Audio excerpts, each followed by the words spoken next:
বিসমিল্লাহির রহমানির রহিম। দেখুন, আজকে যে কথাটি আপনাদেরকে বলবো এটি কি আসলে মানার যোগ্য?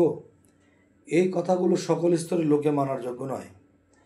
যে আমরা মানবদেহটা 5টা পদার্থ দিয়ে সৃষ্টি হয়েছে।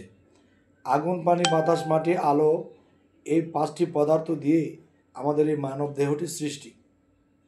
তো এখন আমি যেটি বলতে চাই, একজন মানুষ যদি 5টি পদার্থ দিয়ে সৃষ্টি করা হয়, সেই মানুষের মধ্যে ছেলে মেয়ের জন্য এবং দেখা গেছে আত্মীয় স্বজনের জন্য একটা মায়া আছে।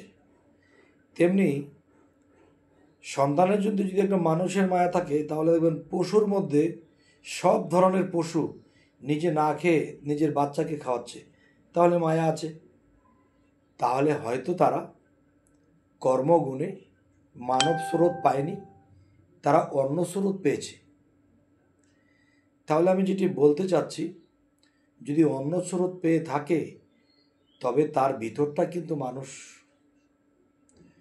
অবশ্যই এই কথাটি সবার মানার যোগ্য নয়, কিন্তু আমি একটা ইশারা আমি করব। আমরা কিন্তু হাদিস শরীফে পড়েছিলাম, এই হাদিসগুলো ফুল ক্লিয়ার করেননি এই জন্যই যে যারা অবুঝ, যারা এইসব জ্ঞান রাখেন না, তাদের মাথায় ধরবে না, এই জন্য হয়তো ক্লিয়ার করেননি। যেমন হাদিস শরীফে এসেছে, দুজুকিদেরকে দুজুকে নিক্ষেপ করা হবে, মানব স্রোতে ফেলা হবে না, এদেরকে ফেলা হবে পশুরূপে। এবার আপনি ভালো করে বিশ্লেষণ করুন, পশুরূপে যদি দুজকে নিক্ষেপ করে, পশু কি সুখে আছে, শান্তিতে আছে?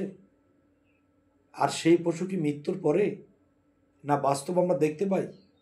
অবশ্যই কমেন্ট করবেন, ফলো দিয়ে রাখবেন। সকলেই ভালো থাকবেন।